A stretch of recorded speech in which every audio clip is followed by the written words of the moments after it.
All right, welcome to the Show Up podcast, where my good friend Lindsay Stevens and I just show up and talk about whatever I just change on her last minute to talk about. Because I gave her awesome talking points and notes for this, and I was like, I went on a run this morning, which is part of what I want to talk to you about at the end, and I was inspired with some new ideas. So number one, we're gonna talk about three things today. That's all right. Number one, we're talking about you just came off of vacation. A lot of people take vacations over the summertime. And a lot of people, I think, in our industry have a hard time taking vacations, figuring out how to take vacations and not screw it up. Not be like, screw up their business or screw up their enjoyment of the vacation. Find that balance, go back and forth. So I figure we talk a little bit about how your vacation was and get into that balance and how people can figure out like how to work that. Because we both travel a lot. We both like to travel. We both like to run big businesses too. So how do we find that balance? Number two, I'm not sure if you saw, Inman started doing a podcast. They did like this Inman Signal, and Ryan Serhant was one of their first ones. Listened to it on my run this morning, and I thought there were some really good talking points and kind of like hot takes that we could talk about and kind of run through. So I had my good friend Claude take the transcript. You ever do that with the podcast? Like take the transcript and give me like 5 cool things to talk about from it. So we're going to talk about some of those. And then last but not least, I need some coaching on running. And I'm going to ask you to be my personal coach for the last 5 or 10 minutes of this podcast and talk about, how the heck I can get this running friendly body frame to do some at least like efficient running, because that's just ugly. It's ugly, but I want to be a better runner. I don't want to be anywhere near you and Bruce, but that just scares the shit out of me. But I want to be better than I am today. So love that. Here for that. that's where we're going. Let's go. Talk to me about vacation. We just talked a little bit offline. I know you were just down at LBI for a week with the whole family. Talk to me about how the vacation was first, and then I want to get into like, did you work? Did you not work? Did you put everything on pause? Because I did the next morning get like a 30,000 letter text from you about like 13 different business questions. Like, hey, can you tell I've had coffee and vacation's over? So that's what spurred this for me this morning. I want to talk about that. I mean, I think it's a good topic because I just hosted a training with my team and attendance was very light. And, there's this balance between vacation and like not working for the rest of summer into fall into winter, where I like pay very close attention to people's choices, I would say. But what I will tell you is I feel like I did take a vacation this year for the first time maybe ever in my life. I've taken 2 actually. We went to Costa Rica for spring break. I was on vacation. And this past time too, I was much more present than I would say I normally am. I did do, like, I run the Lieutenant's Mastermind for Fast Forward. I did do that. There were things that, like, I commit to that I still showed up for. But, even like the podcast, we pushed that, we kicked that can down the road. So I'm trying, as my kids are getting older, to just be more present. I think it's important. You feel like you're running out of summers? That whole feel that like they're going to be gone soon? Is that why you're like, you think that's I am running out of summer. I think about that too. We're right behind you. I know. It's wild. So I think there's different types of vacations is kind of what I came up with. I don't know if we connected on the last one, but we were, for spring break, we were in Florida where we met a couple of years ago, right? When you happened to be down there at the same time. And we were down there, and we just came off ski season, and we did like a banger ski season this year. We skied like 50 days. It was insane. We took days off, long weekends, like President's Day, took the whole week. So I felt like I did not need another, like a vacation. Because when you ski, like you're off, like you're on the mountain all day, you're not working, you can't pop into the lodge and do a meeting. It's tough, right? There's no service, a lot of places. So I went to Florida, and I did the opposite of what you just did. I worked 3-4 hours every single morning. I packed my morning calendar. Red took the boys to the pool, hung out at the condo, did whatever, and then all afternoon I took off. And like it was totally different. When we went to Europe last summer, I didn't touch the phone for 17 days. It was amazing, right? So I kind of was thinking about you, and I was like, I wonder how she did this recent vacation, because we all travel a lot. We do work trips, we do family trips, and like every trip's a little different. And I think the big thing that I came to realize, just like, thinking that through this morning, was like, if you set it up with intention, I'm going to work this vacation and not feel guilty about it. I'm totally taking off and I'm deleveraging I'm getting out of everything. I think both are fine. But when you go into one and you don't know, and you're like pulled in both directions, now you didn't really get any work done and you weren't present, that sucks. Like that's the way to screw it up, in my opinion. And I think you can have both. I always tell my team and operators, like, if you want to get busy, you want to get focused, go away. Yeah, Because every agent says, right, as soon as I book a vacation, I'm so busy. I think you can have both. I mean, I think we're in this business where it's like such a beautiful thing that we can travel the world and still be plugged into our business and still operate and still have Zooms like this. yeah, If you're an agent that's heavily in production, you have to leverage those appointments to somebody else, but all of that can still happen. totally. And when I say I didn't work, like, that is completely inaccurate because I'm always on, Right. but I think like less so plugged into our Tuesday team meeting. I wasn't on that. Like, in this phase of my journey where I need to trust that the people around me are going to do what needs to be done to get the job done. So this Yeah. is like part of my leverage journey.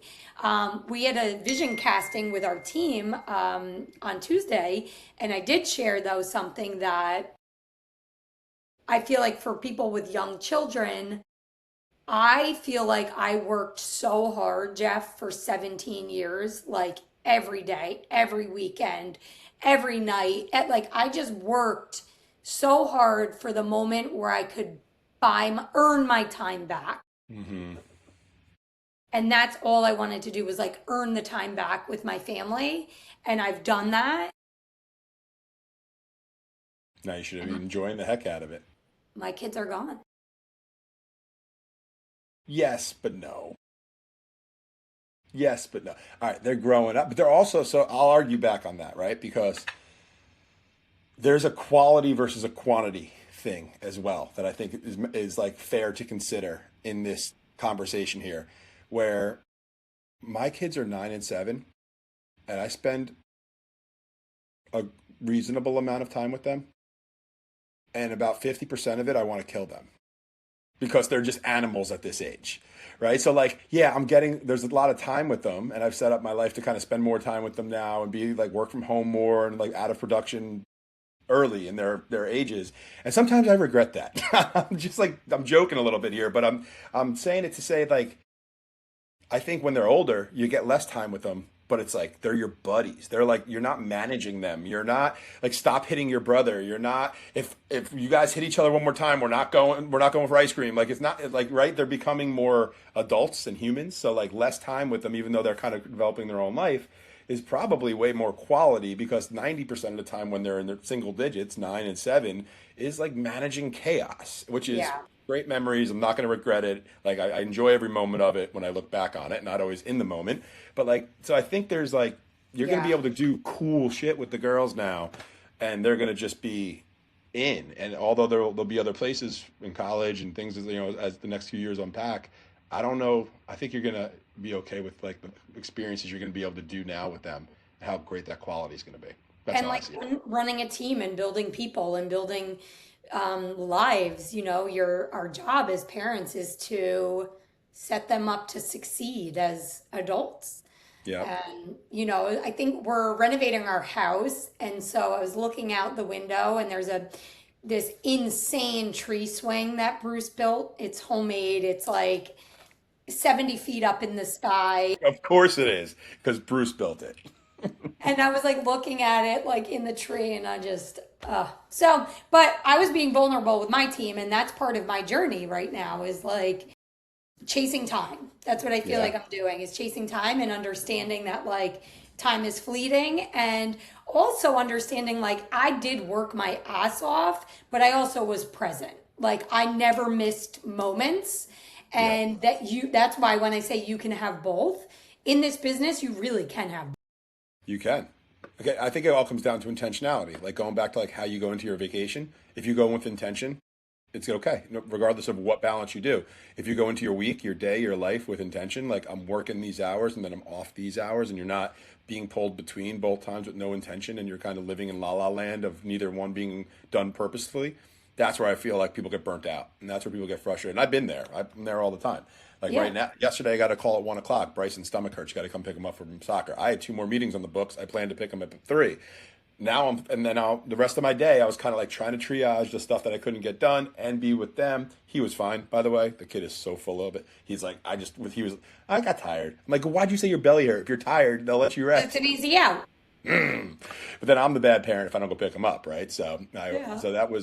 And that's so you get stuck there. You get stuck in times where like you can't set things up properly and have the right intention. But if you can go into it with trying to most times, I think that's where you can come out winning. And I mean, no one would look at your life and say you're not winning, except for maybe you because you beat yourself up too much, and that's what we do as high go go go kind of people, right? And here's the deal too is like, so when you're done with vacation, like you have to be purposeful about how you're like integrating yourself back into humanity. And one of my toxic traits is like, as I'm ending my vacation, I'm literally stacking my calendar for like the moment I return. Yeah. And then I'm always like, why did I do this?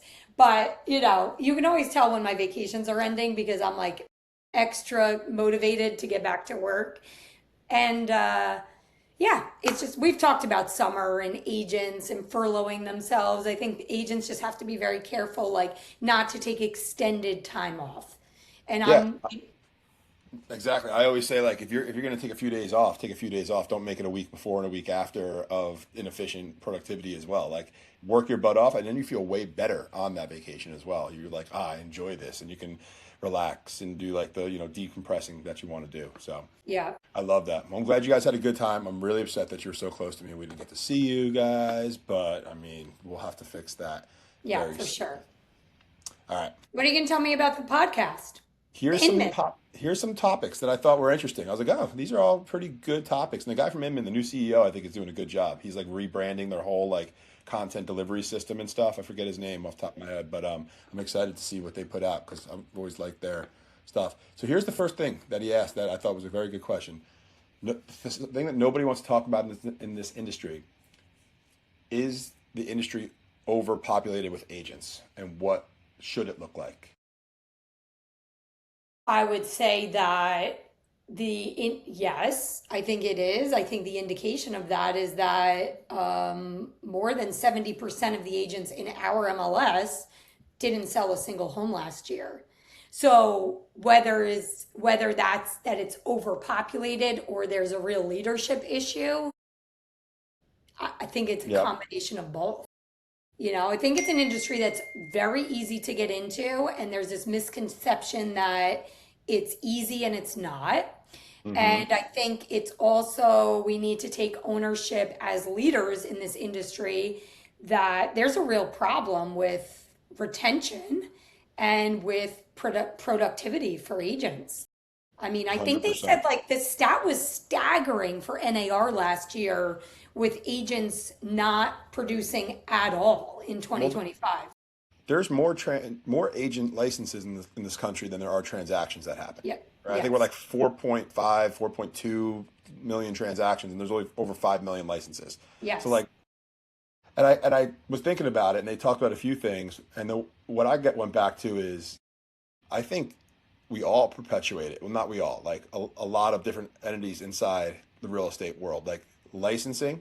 The more people you can get licensed, the more money licensing schools make. Realtor association, more realtors there are, the more dues that get paid. Even some brands, and like EXP's not totally innocent of this, like we charge a monthly fee. So the more people they have that get an $85 monthly fee, that's the model that 90% of brokerages run, right? Is like get head count, like Yes. bodies and like that. And then where I pretty sure you're set up this way and we're set up this way too, is we don't charge any monthly fees. Headcount means absolutely nothing to us. Like if you don't produce, you actually cost us money. So like we run a way that I think like small teams and small brokerages and things like that run away that I think really make sense and really are trying to fix the problem a little bit, or at least don't perpetuate it. But everyone's incentivized for more real estate licenses. And I think that is one of the problems. And so you get your license, it's easy to get. You're only throwing away $85 a month or $100 a month or $400 a year for like whatever it is for your licensing with NAR and your state. And then you do a deal every 3-4 years and you're like break even. But then what does the client get experience wise from that Right. agent who could just hang around for 3 or 4 years to do one deal? And it really, in my opinion, I mean, I used to be in finance to help people buy and sell stocks. That was way less like impactful on their overall life. I needed licensing that was coming out of my ears. And to help someone buy $1 million home that could be way more impactful on their overall financial well-being in the long term, I needed 40 hours in the classroom and a test that's relatively easy, call it what it is, right? So it's I think the whole system's a little broken, and I think What was their feedback? What was Ryan Serhant's answer? Do you remember? he kind of went into like the body count versus productivity conversation about how he operates, like similar to what we went into, and he was just talking about those models he doesn't agree with or like those models that is all about body count, which I think there's good arguments there. I'm always about a blend as well. Like that's where I love where we both sit with. I think EXP definitely has a body count model to one degree, but on the other side, they're so obsessed with agent services that it's not like an old office I used to be with, I won't name, was like get them in, get them paying their fees, and just like try to keep them here. Like don't Yeah. like who cares about like the coaching, the training, the agent services was almost non-existent. It was like, can we give them a good deal on the front end, get them here, and then never like really pour into them again, act like we are, but not. So I think he was kind of taking the full opposite stance, saying like the body count is no good. We got to fully get rid of it, which I don't fully agree with. I think there's like a hybrid that works well. And I think Yeah. like running a team inside of a body count place where the body count, where the monthly fee still does provide value is like a decent place to be. Yeah, I agree. I would agree. Yeah. All right. Here's a good one. What percent of people that do social media is they're building a personal brand actually productive versus an ego play? Mm.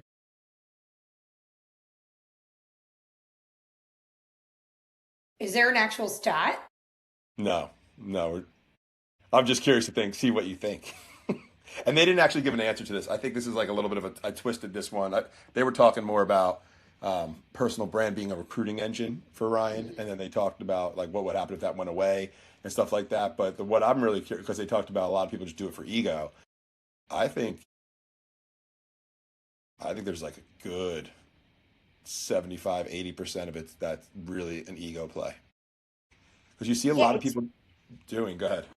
I would say it's so hard for me because I feel like, well, I have no ego. Like, I just don't. And I hate posting on social media, but I do it because I understand the importance of it and the value.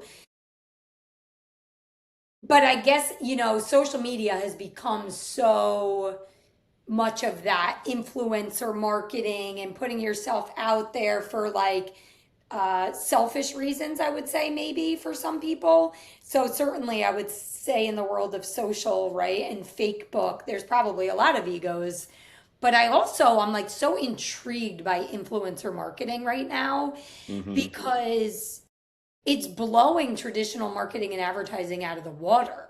I was It reading is. that like Nike, Adidas, these big legacy brands, their sales are down so much in comparison to these like emerging brands that have influencers behind them. And of course, no surprise, like I follow a lot of like runners and these like young influencer girls that are making these big businesses out of doing wholesome things like running, exercising. Yeah. So I think that it works. Influencer marketing is very effective. Social media, I think, is the most effective thing you could do for your brand because of visibility. Whether or not people are egotistical about it, I mean, I don't, probably, Yeah, but you're right though. It could be egotistical and still be impactful, right? I And mean, I how think, can we say not to do it? It's like, look at these young kids that are making millions and millions of dollars because they're posting their self, whatever in clothes, outfits, hats, running sneakers, socks. I mean, it's a crazy thing. And then these brands are exploding purely because they're putting their clothes on a girl or boy that has 100K followers on Instagram and TikTok, and they have an affiliate link and everything is sold out. So I have teenage daughters. Everything they want is sold out because it crazy. goes viral on TikTok Yeah, and everybody buys it and you can't get it anywhere. I mean, so just to pivot to that for a second, they did actually talk about something where Ryan was on a podcast and talked about Bluffington, South Carolina, right outside of Hilton Head. Not Bluffington, something like that. And he said he got equal amounts of "thank you for raising my property value" because it went viral, and also "I hate you, I can't get a table at my regular restaurant anymore because it's Yeah. sold out, quote unquote, for his restaurant." So that does speak to the power of that influence marketing. But I think a lot of I could tell a lot of people, and you see that their businesses aren't that big and growing. I don't Oh, think because yeah. their egos are so big that it Yeah. just screams through their social media. Like your Yeah. social media is so good because you're so authentic and you're so like vulnerable, and just look at what my life is and like what I'm learning from it, and I want to share that with the world and like things like that, right? Like coming from the perspective of how can I offer value and use whatever I'm going through, whatever I'm learning, whatever I'm doing, anything to like help other people shortcut, jump, whatever, improve their life versus the "I'm so great, I'm this, I'm that," like look at me fancy in front of like fancy cars and fancy homes. If that's all you see, right? Like there's a place for promoting your product, but if that's like, I think that's what was kind of resonating with me, turning me off Yeah, and I think from you're hearing right you. about that. I think probably the majority of the egotistical people posting are in real estate.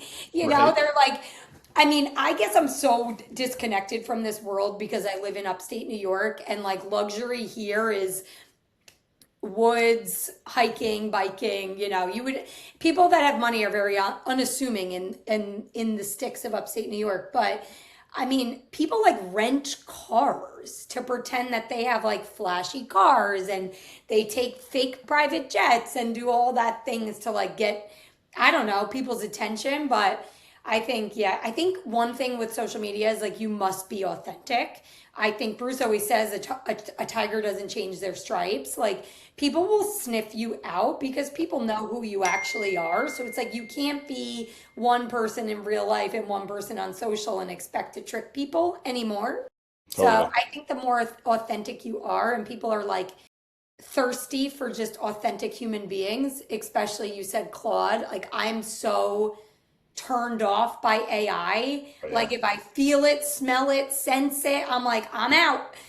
So I just think authenticity is going to win like huge coming into this next era of artificial intelligence.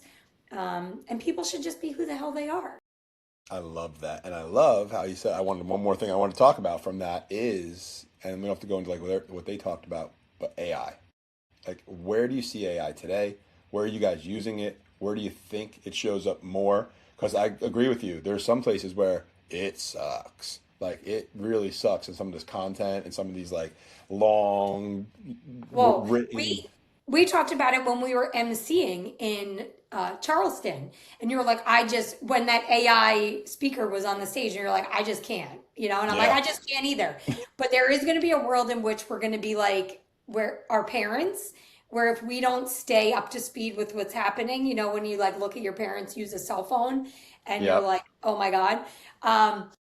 So where are we using it? I mean, Zach and Max in our ops side of the business are incredibly brilliant minds that are leveraging AI in a way that is building programs and systems and processes. Right now, we're building a company portal that is integrating Slack and FUB and Sisu and like all of the programs we use, it's pulling into one system. So I they're love like that. building that right Yep. from scratch. That's cool. Like, when could you ever code and build without having a background in like computer science? So it's giving people the ability to do really cool things without the experience that you once needed to have, which I think is really awesome. But it's making us also all look the same. Like I think chat was really big, and you knew who was using chat to edit things. And now I think it's Claude, and everybody's branding's the same. Everybody's graphics are the same. Everybody looks the same. Everybody's doing AI headshots. And I'm just like, I don't know. I I don't. agree. So I think when that AI guy was on the stage and we both looked at each other, we're like, I can't right now. One, I think we were just so caught up in emceeing that weekend where my brain was full. My brain was just like, we're constantly, what's the next thing? Like, I couldn't, I got nothing, not nothing, but from the stage, I didn't get much as usual because I was so preparing for the next kind of like couple minutes around the stage. So that was so heavy that I was just Yeah. like, no. Yeah. But the other side is yes. Like I think that's where I was like no at the time as well to that particular talk because it was all about using it for branding and doing things and like do and it was also this crazy build out and I think this is where people get caught. I'm sure there was tons of gems in his talk that was great, but people get caught up in these over engineering with AI to deliver a result that I think would have taken you 2 minutes to do anyway. And like, Yeah. yeah, maybe it will scale a little bit better or something, but like the world's going to change. And I think if going through this 2 hour build process and like setting up all these triggers and stuff for stuff that's like over engineering and not really that impactful,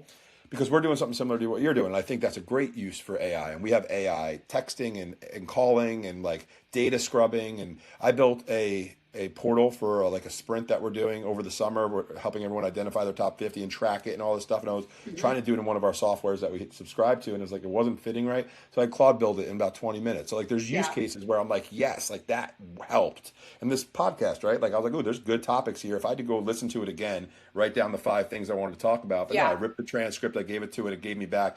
So now we're creating authentic conversation around it. I think there's like two ends of the barbell, right? There's the people that are saying I'm not using it at all. Like I do not want to even enter this world. I'm just going to stay my old way. I'm like really putting their head in the sand, which I don't think is going to be a good strategy long term. But then there's the side like I'm going to use this for everything.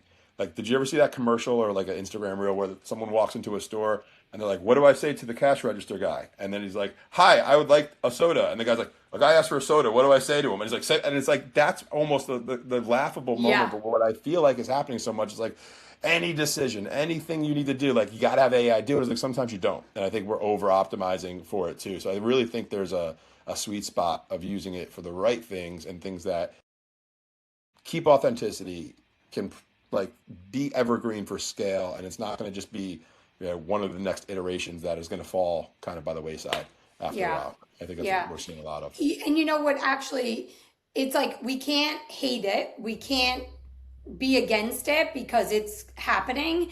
What I'm fearful of is like our kids, actually. And I just read something that there's like a New York school that's implementing like robotic teachers. And there was just like this first MMA fight with like 2 AI robots, and robots are coming, obviously. Yeah. I was at an event, I was at the EXP event in Philly and probably in Hoboken too, where the robots are delivering Yeah. food to Yep. people's house. Like that stuff, I'm like, I don't want to actually live to see that. I don't I know that agree. I want a flying car or a robot cleaning my house. Like, I don't know. And then I go back to thinking like we just grew up in the best time ever without cell Yeah. phones, without cameras, without, like we just like we're outside playing in the dark and, I couldn't it's imagine having a camera in my pocket in high school and college. Like, I don't know that would not have been a good thing. I don't know how and these kids. I think about when you make plans and you have to meet people and you're traveling across the country and like I think we worried less. We Yeah. just trusted because if you said you were doing something, you had to do it. Otherwise, people are waiting for you. There was no way to call. I just think we lived in the best time ever. I really do. We were like I at agree. the start of, technology, but I think like replacing humans with robots is going to be, tragic. I think we're seeing it with employment. We shared a stat with our team that 67%, this is interesting actually, in the last 18 months, searchability for real estate agents went from 17% to 67% on AI. So people are going to AI first now before they're going to Google or Zillow. Yeah. And so, like, optimizing that for your business and your brand is important. And I think, like we said from the beginning, you got to adapt. It's going to be part of our everyday life, and stay authentic, like, through Yeah. it. But what you just said too, Rez, hit a chord with me because I had a call yesterday with someone about optimizing our LLM search and all that stuff and how we can white label it and throw it through the whole organization and like track with it all that stuff. So yeah, like planning for the future and not even future what's here. But what I'm not really planning for, like I think we are a little bit organizationally we are a lot, I think, with what we have. But the robots and the replacement of everything, I'm considering it when we're building a strategy, but then like long term for like just what life looks like, I'm putting my head in the sand. So I'm like, I don't freaking like, is it real? Is it real? How real is it? Could it be real tomorrow? Could it be real in 10 years? Like, and I listen to some of these guys, like all those smart guys that sit around and talk on those podcasts. I forget the names of them, what they are. It's like four guys from like Google, all these AI founders and stuff. And I'll try to listen, and it's so boring sometimes, but because I don't even understand what they're talking about. But I want to kind of be in that world, like one foot. No. Yeah. Yeah, like almost get the recap of that talk because they're like 2 hour talks and they're kind of dry. But yeah, like because stuff is really happening and really changing. And I think so. Like moral stories, I'd sum it up as like use it to like the critical mass, but don't try to over engineer it and just keep up as best you can. Is what I'm trying to do. And leverage. Use it to leverage your time, right? Use it Yeah. to expedite things you're trying to build. I think it's like social. People get lost in it and they just Yeah. scroll. Use it to leverage yourself, your brand, your marketing, like your business. Same with AI. Use it to leverage, make sure you're optimizing your time and not getting like consumed by it. Cause I do see people just like they're so consumed by it. Yeah. Sweet spot. Find the sweet spot. All right. Last piece I want to talk to you about. Running. So I have like this massive love-hate relationship with running. Did I ever tell you that I ran cross country in high school? No. Finished almost dead last in every race. I did it to get in shape. DFL, baby. You know what DFL is? Don't finish last. Dead fucking last. But the one rule, because I went to St. Joe's in Metuchen. It was like a big cross country school in Jersey, and the one rule is like nobody walks at all on this team. I don't care how much you got to friggin' drag your ass and finish last. And I did it because I played basketball, and I was a pretty decent basketball player, but I just wanted to get in better shape. I was always a bigger body, so like I just wanted to. So anyway, I love like the meditative and like the ability that I know that I could run like an 8 minute mile for a couple miles in a row. Like I feel like that's a basic requirement that I want to have in my like health and wellness. Right? I don't like the fact even when I'm in great shape and I'm lifting and I'm lean and I can't run because I'm not running and I don't have those muscles working right. I need to get my goal. I think by the end of the summer is, and I'm sitting at like 10 minute miles on 3 mile runs right now, so I can squeeze in a 30 minute, 31 minute 3 mile run. I think I want to get it down to like 8 minute mile pace. Is that possible in the next 6 weeks? And how do I get there? So with business, I always say like running is the optimal metaphor for real estate, for anything really. It's just repetitious boredom. Like that's it. Running is hard. It's hard for me too. Like when you just get back into it, it sucks. It's awful. The first mile is the worst. Bruce hates running with me because I've been running since I was 12. And even still, I'm like, I hate this. I don't know why I do it. I'm hot. I want to go back. I have a podcast I have to be on. Yeah. It's a mental, like it's mentally, and the amount of time you spend thinking about whether or not you're going to run, I always say I would have been back by now. Like you just have to go. But I think the thing with running and getting stronger is you have to do it over and over and over and over. And the way to get faster is to implement things like sprints, right? Strides, like get your heart rate elevated for a period of time. Like I love track workouts, which make you go fast for like a 200, 100, a 400. But with just like getting stronger, it's just getting out there. Like I ran 5 days a week. Monday and Friday were my off days. And like I ran every day, especially when I was training for Boston. And the way to get faster is like you gotta do sprints. So I mean, this is probably like not even a good question for you because you've probably never experienced this. But when you take time off from running or you're not a runner, there's muscles that hurt so bad that like don't get used in other things. Should I just be pushing through that and letting that, or should I be like, I'm going every other day right now is my plan until those muscles kind of firm up and like the lower quad, I don't know what it is. Like I do squats, I work out legs, but there's like right above the kneecap, that shit does not get used at all except for running apparently because it is crazy. Almost everything in running is hips. So when your knees are tight or hurting, and like my left knee is jacked up right now, it's all coming from your hips. So you have to stretch. The So one 99. thing I know you're not great at, I'm not great at, or maybe you're better than me. You must be stretching. I'm actually going to send you, it's like a sequence of just it's like body weight stuff, but it's like squats and Jane Fonda leg lifts and calf raises, and it strengthens these parts of your legs that you don't get strengthened by like lifting. Okay. And almost everything is hip related. And Awesome. sneakers. Sneakers matter too. What is So it? Are people doing flat foot sneakers now? Are they doing the go to hookah Fleet big Feet, bottom? get your feet scanned, and they will fit you in a shoe that is like optimal for your foot. Okay. Because I'm running I'm in the not optimal shit right now. I've run through injury. That's just, but as I'm in my like getting into my mid 40s, it's backfiring on me. So this is like the most injured I feel like I've been. So you really do, it is important to lift and stretch. And if So you want to get fast, sprint, right. So strides. it's like interval work. Yep. Is that what will help actually with overall speed? Yes. Okay. So I got my list. You're going to send me stretches. I'm going to try to work towards running 5 days a week. I'm going to go every other day until I can start running every day. Because I'm not, Yes. then we're down the shore for the summer. Like I'm not in a gym right down here. I have some weights here, but I'm like, let me just lean into running. Let's just like optimize running for the next 6 weeks or so. Can I tell you the So most beautiful thing about running? you All do you that. need is a pair of sneakers. I'm like anywhere at like I am so just I put my sneakers on and I run out the door. And here's the other thing I'll tell you, no friends on race day. So run your own race.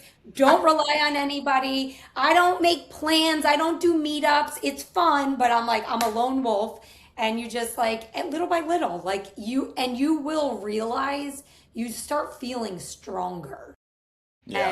And that's like a really beautiful thing with your body is like things get easier. Even today, Bruce took me up this insane elevation, and when I got to the top I like could not catch my breath. And I've been running my whole life. It's like some days Yeah. are easy, some days are hard, some days are awful, and there's no it's just you just keep showing up. It's a great metaphor, and it is about showing up for everything. So I appreciate the coaching. My famous last words is I'm not going to get into races like you guys, and then watch 6 months from now. I'm I'm like, Lindsay telling said you, no friends today. No friends. No one talked to me. there's no friends on race day. I love it. I love it. Well, all right, girl. It was great hanging out today. Always a pleasure. See you next week if we don't talk before, but I'm sure we'll talk before. And I love like our teams are connecting too now. Too. Like I texted with Max yesterday. Like sure, like now our teams are becoming friends and buddies and stuff. So TC time at 2 o'clock today. I love it. One So day we'll all right, all just, one day it's all gonna, it's all gonna come. It's a singularity. A singularity. We'll all be together at one and point then here we under will one have roof. friends on race day at that That's point. right. I love it. All right, say hi to Bruce and the Appreciate girls. it. See ya. Take care. Bye.